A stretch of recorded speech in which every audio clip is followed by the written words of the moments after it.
ડીસા નગરપાલિકામાં બીજા ટર્મની પ્રથમ સામાન્ય સભામાં નવા વરાયેલા પ્રમુખ સંગીતાબેન દવે અને મહિલા કોર્પોરેટરો સામે ખુદ ભાજપના જ કોર્પોરેટરો અને એક અપક્ષ સદસ્યએ ભારે હંગામો મચાવી ધાક ધમકી આપી સ્ત્રી શક્તિનું અપમાન કરી હોવાના આક્ષેપો થઈ રહ્યા છે। મહિલા પ્રમુખ અને સદસ્યોએ આ બાબતે પાર્ટીમાં રજૂઆત કરશે તેમ જણાવ્યું હતું। ડીસા નગરપાલિકામાં પ્રથમ 2.5 વર્ષની મુદત પૂર્ણ થતાં બીજા 2.5 વર્ષના પ્રમુખ તરીકે સંગીતાબેન પ્રકાશભાઈ દવેની નિમણૂક થયા બાદ સોમવારે પાલિકાની પ્રથમ સામાન્ય સભા યોજાઈ હતી। જો કે આ સામાન્ય સભામાં ભાજપના જ કેટલાક સદસ્યો અને અપક્ષ સદસ્યો પ્રી પ્લાનિંગ કરીને હંગામો મચાવશે તેવી પહેલેથી જ શક્યતા હતી। બોર્ડની શરૂઆત થતાં જ મહિલા પ્રમુખ સંગીતાબેન દવે વડાપ્રધાન નરેન્દ્રભાઈ મોદીએ સંસદમાં મહિલા બિલ રજૂ કરી 33% અનામત આપવાના પ્રસ્તાવને રજૂ કરતા સર્વ સભ્યોએ અભિનંદન પાઠવ્યા હતા। જો કે ત્યારબાદ તુરંત જ સામાન્ય સભાની કાર્યવાહીની શરૂઆત થતાં અપક્ષ સદસ્ય રમેશભાઈ રાણા તેમજ ભાજપના જ કેટલાક કોર્પોરેટરો દ્વારા પ્રમુખ સામે એક સાથે રીતસરની પ્રશ્નોની ઝડી વરસાવી હતી। પ્રમુખે તેઓને એક બાદ એક જવાબ આપતા જણાવતા સભ્યો મંચ પર ધસી આવ્યા હતા, જેથી કેટલાક મહિલા સદસ્યો પણ પ્રમુખ તરફે થતા રજૂઆત કરનાર સભ્યોએ રીતસરની ધમાચકડી મચાવી હતી, જેથી ભારે હંગામા વચ્ચે પ્રમુખે સામાન્ય સભાની કાર્યવાહીનું વંચાણ કરી બોર્ડ પૂર્ણ કરી જાહેર કરી દીધું હતું। આ અંગે સદસ્ય નયનાબેન સોલંકી અને છાયાબેન નાઈએ વિવાદ બાબતે અમે ભાજપ પક્ષમાં પણ રજૂઆત કરીશું તેવું જણાવ્યું હતું। જ્યારે આ અંગે પાલિકાના મહિલા પ્રમુખ સંગીતાબેન દવે જણાવ્યું હતું કે બોર્ડની કામગીરી શાંતિથી પૂર્ણ શરૂ થતાં જ અપક્ષ સહિતના સભ્યો પૂર્વ પ્લાનિંગ કરીને પોતાની રજૂઆત કરવા સ્ટેજ પર ધસી આવી રીતસરનો હંગામો મચાવ્યો હતો અને ખૂબ જ બેહુદું વર્તન કરી ડરાવવાનો પ્રયાસ કર્યો હતો। આજે મારું પહેલું બોર્ડ હતું ડીસાના વિકાસ માટે, અને ડીસાના વિકાસનું જે બોર્ડ હતું એ પ્રમાણે અમે બધું કામ કરીશું, બધા ભેગા થઈને સદસ્યોના સજેશન મુજબ। આજની સાધારણ સભાની અંદર મહિલા સદસ્યોએ આક્ષેપ કર્યા છે કે તેમની ઉપર અપક્ષ અને કેટલાક ભાજપના સદસ્યોએ પણ બેહુદું વર્તન કર્યું છે, શું છે સત્ય? હા, આ વાત સત્ય છે। એમ જે અમુક ભાજપના અને રમેશભાઈ રાણા અપક્ષવાળા એ બધા અમારે ભેગે થઈને અમને માથે બહેનોનું અમારું આજે ઘોર અપમાન થયું છે। જે નરેન્દ્રભાઈ મોદી સાહેબ જે અમને 33% અનામત આપતા હોય, અમને નારી શક્તિને અમને વંદન કરતા હોય, એ જ પણ અમને હે નહીં પણ અમારી આ જે ગરિમા નથી સચવાણી। કેવી રીતે શું અપમાન કર્યું હતું ને ભાજપના કોણ કોણ સદસ્ય હતા? ભાજપના અમુક સદસ્યો હતા। નામ શું છે? નામની તો નહીં, બધા કેમ કે રમેશભાઈ ટેબલ ઉપર જ્યારે માથે આવ્યા ત્યારે બધા ભેગા જ હતા, એટલે કોઈ એ તો ખબર નહીં, પણ બધા સદસ્યોએ હોબાળો કર્યો। મને લાગે કોઈના ઈશારે આ સદસ્યો હોબાળો કર્યો એવું? હવે એ તો ખબર નહીં, પણ હવે પાર્ટીને જે હશે જોઈશે। પાર્ટીમાં રજૂઆત કરશો? હા, કરીશું, અમે રજૂઆત તો કરીશું। હું નગરપાલિકાની સદસ્ય છું, વોર્ડ નંબર 3। તો આજે નગરપાલિકામાં જનરલ બોર્ડ હતું, તે હિસાબે સૌ બધા બેઠકમાં બેઠા હતા। તો પ્રમુખ બેન છે ને એમને જેવા તેવા પ્રશ્ન કરવા મળ્યા, એમનું કોઈએ સાંભળવા ના લીધું, અને પછી ત્યારબાદ મેં ખાલી ઊભા થઈને એમ કીધું કે ભાઈ મહિલાને દબાવવાની કોશિશ મત કરો।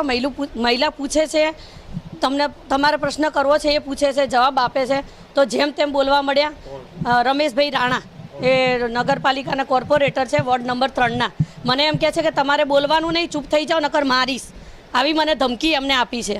એટલે આ કોઈ શિસ્ત છે અને મહિલાઓનું અપમાન કરે છે વારે ઘડીએ, અને મહિલા એક પ્રમુખ બની છે તો તેનું વારે ઘડીએ અપમાન કરવા માગે છે। એમને એમ છે કે હું મહિલાને જેમ તેમ બોલું કે ઉગ્ર સ્વભાવ થઈને બોલું કે ડોળા કાઢું એટલે મહિલાઓ બેસી જશે, પણ ના, મહિલા બેસે નહીં, અને મહિલા પ્રમુખ બન્યા છે ને એ બદલ એમને ઘણું કાઠું પડ્યું છે, એટલે દબાવવાના ધંધા કરે છે, જેવા તેવા પ્રશ્ન પૂછે છે, અને એ જવાબ આપવાની ના નથી, જવાબ આપવો જરૂરી છે, પણ એક એક પ્રશ્નનો જવાબ આપે। 4-5 બધા ભેગા થઈને મહિલાને દબાવવાની કોશિશ કરે છે, ટેબલ સુધી ચડી ગયા હતા, અને જેમ તેમ બોલે છે।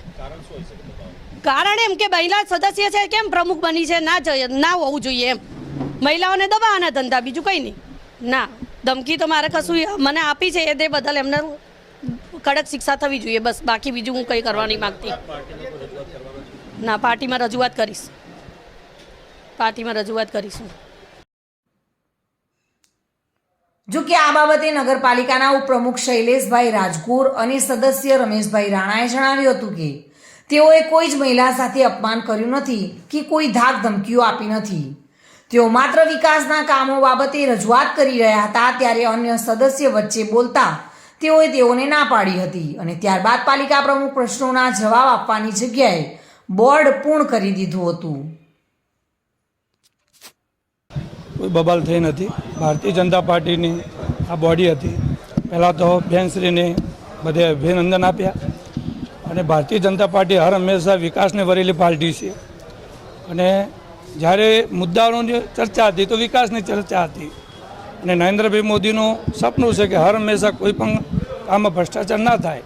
તો આપણે પબ્લિકની સામે કોઈ પણ મુદ્દા હોય બોર્ડ એટલે આપણે બોર્ડમાં ચર્ચા કરીએ કોઈ પણ અને મુદ્દા માટે પણ સામે સદસ્યો ભારતીય જનતા પાર્ટીના જ હતા. એમને મુદ્દા કે કોઈ બબલ જેવું થયું જ નથી. આ મુદ્દાઓની ચર્ચા હતી.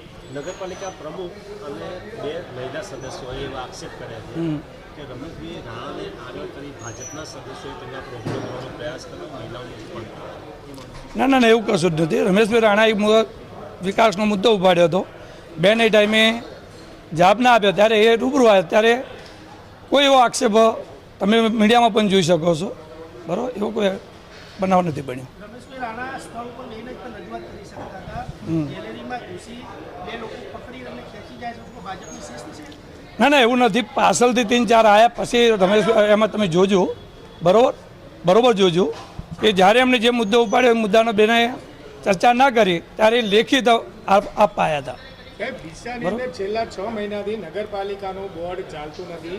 ડીસાની જનતાના વિકાસના કામો નથી થતા.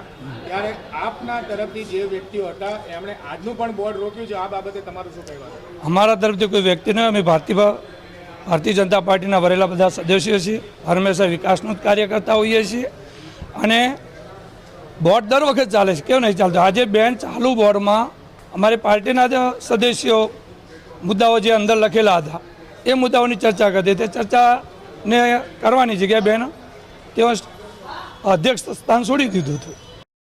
અહીંયા આજે ડીસા નગરપાલિકા સામાન્ય સભ્ય એટલે જનરલ બોર્ડ હતું. જનરલ બોર્ડની અંદર ચૂંટાયેલા સદસ્યો પ્રશ્નો જે એજન્ડાની આઇટમ હોય એ મુજબ અધ્યક્ષ આ બોર્ડને ચલાવતા હોય અને અધ્યક્ષને પ્રશ્ન ચૂંટાયેલા સદસ્યો એનામાં પ્રશ્નાવલી કરતા હોય છે કે પ્રશ્ન જે પૂછવાનું હોય એ અધ્યક્ષને પૂછી શકે છે. એમાં અન્ય કોઈ સભ્યને કાયદાની જોગવાઈમાં કોઈ રાઇટ નથી જવાબ આપવાનો અને એનું સ્થાન જે સ્થાને એ બેઠા હોય છે એ સ્થાન છોડી અને આગળ જ્યાં પ્રમુખશ્રી બેઠા હોય છે અધ્યક્ષ તરીકે બોર્ડના ત્યાં આવી અને પોતે અધ્યક્ષ જે કે એમને એવું લાગે છે કે હું અધ્યક્ષ છું. અધ્યક્ષ જે પ્રેસિડન્ટ અધ્યક્ષ છે બોર્ડના અને એ જ બોર્ડ ચલાવી શકે. અમે પ્રશ્નો પૂછવાનો અમને અધિકાર છે અને કોઈ પણ બેન હોય કે ભાઈ હોય જે સદસ્યો હોય એમાં એમને રાઈટ છે એમની જગ્યા ઉપર ઊભા રહી અને પ્રશ્નો પૂછવાનો. અમે બેનને પ્રશ્નો પૂછતા હતા. બેન એવી રીતે બોર્ડ ચલાવતા હતા અધ્યક્ષ તરીકે કે કોઈ બારખડી વાંચતા હોય ને નાના બાળકો એ રીતે એજન્ડાની આઇટમ હોય એ મુજબ જ બોર્ડ ચાલતું હોય કાયદાની જોગવાઈ મુજબ કે આ એજન્ડા છે એજન્ડા 1 બરોબર 2 3 એની વંચાણે લઈ અને જે આમાં ચર્ચા વિચારણા થતી હોય છે અને ચર્ચા વિચારણા કર્યા પછી અને સભ્યો ચૂંટાયેલા સદસ્યો એમાં સવાલ કરતા હોય છે અને પછી જ પ્રશ્ન પૂર્ણ થાય જે એજન્ડાની આઇટમ મુજબ પછી જ આગળ બીજો પ્રશ્ન આવે છે. એ જ રીતે ચાલે છે બરાબર. એટલે એમાં કોઈ બેન વધારે પડતું આવું કહેતા હોય બેનને ક્યારે પણ કોઈ બેનને આગળ આવી જે અધ્યક્ષની જોડે આવી અને વધારે અધ્યક્ષ તરીકે પોતાનું કે હું સારી લાગું એ રીતે કોઈ બેનને પ્રૂવ નથી કરવાનું હતું.